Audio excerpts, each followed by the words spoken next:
Morning, Trainiacs. Day 1 of the Purplepatch training camp here in San Francisco. I think it is a bike morning, 2 to 3 hours maybe, and then a run later in the evening, and lots of smarts on the way. Not from me, from Matt Dixon. I'm not smart. How long have you guys been around? Just play smart on the internet.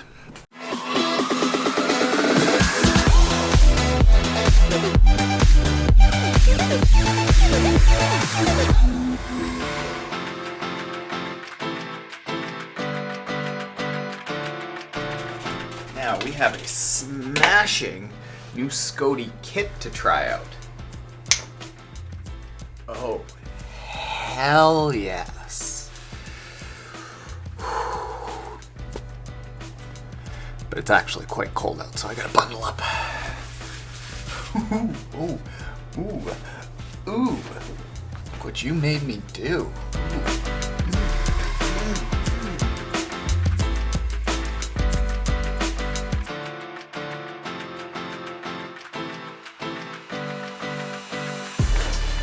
So this should be interesting. We're climbing a lot. Our regular group ride, 11 meters of elevation change over 50K.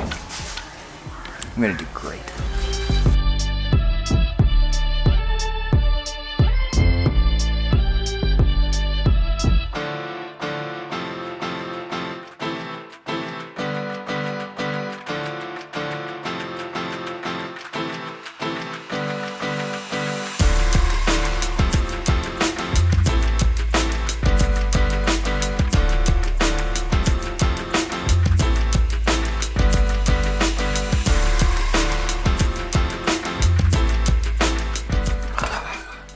So that was a fairly good first day of camp. It's not like it was really big volume. It was just somewhere around a 2-hour ride and a 20-minute 5K run. Yeah, I did a 5K in 1954 today. I didn't think I had that in me. So the whole premise behind this camp is a lot more educational than it is like just going and smashing yourself. Matt Dixon today, he did a really good talk on bike cadence and how that 85 to 90 cadence, that is like your target cadence, it's got to change throughout the season so that when you get into the race and all of a sudden you've got to climb and you need to push up higher cadence, or you're going down a hill, or you got a tailwind or a headwind, you've got different ranges in your cadence. Here, check it out. So we have our cadence up at the top, and we have our cadence at the bottom. Up here, you would have seen with your Purplepatch training, sometimes we ask you to go very, very fast. We also have you do sometimes very, very low cadence, the strength endurance, to summarize. But the truth is that when you're outside riding in your race, you're going to spend pretty much all of your time in this relatively narrow end of range or section of training. Everyone's going to have their most comfortable or efficient pedaling that they're riding at somewhere around north or south of somewhere around 85 RPM, and under certain conditions they're going to be dropping down. Some of you guys got there today down to about 60 RPM, or you might be riding in a tailwind or downhill slight grade, and your cadence is going to need to come up. So there is a range that you'll be riding in when you're riding your bike outside.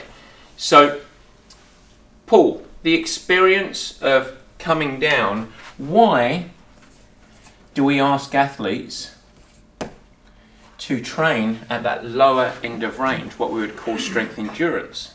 Well, there's a whole bunch of reasons. What will happen at first is it will make the load purely muscular. Now, what that means is it's a single system load, so we can give you a lot of that work without introducing as much fatigue. At first the legs will feel it, and then over a period of weeks you'll recover more quickly from that, and then the muscle will become stronger and more resilient.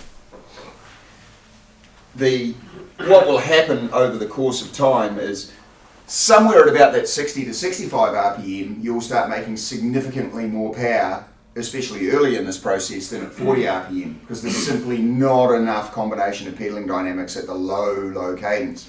Over a period of time, the difference of that crossover period in power, you'll get more and more, a higher and higher percentage of that power that you would make at 60, 65 RPM, you'll be able to make at really low cadences in purely muscular work.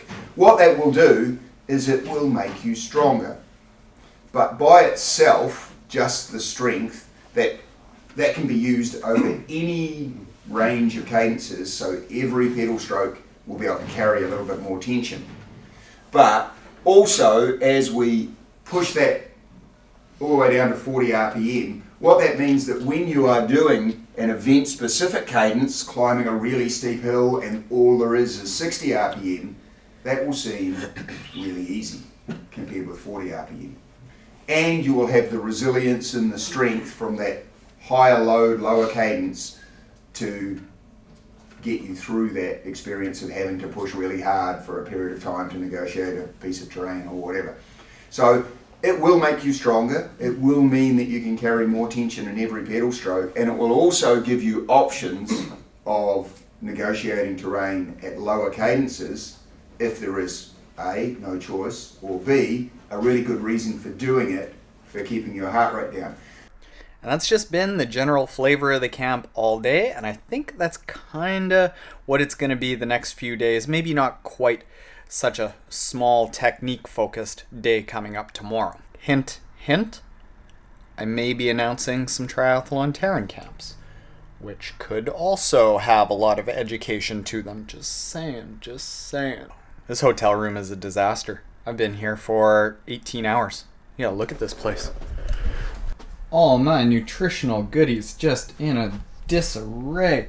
Camera bag here, drone, all kinds of clothes, cycling gear, helmet, dirty clothes, empty grocery bag, empty bike bag, all the camera gears, bike, which I have to change the tires on because yesterday I got 28s, being a little overly ambitious, and I have to switch that up to 24 mil tires. Open suitcase, place where I make this video right in about 30 minutes from now. And hotel hack, I took the comforter off of this bed, put it on that bed, turned the thermostat down to about 67. Amazing sleep. So there you go, Trainiacs. That is day one of the Purplepatch San Francisco mini camp. If you aren't yet subscribed, hit that subscribe button below. If you like long-form podcasts, check out the Triathlon Taren podcast. It's the most reviewed triathlon podcast in the world. And this has been my extremely dirty hotel room. Stay tuned for more filthy hotel room stories. See ya.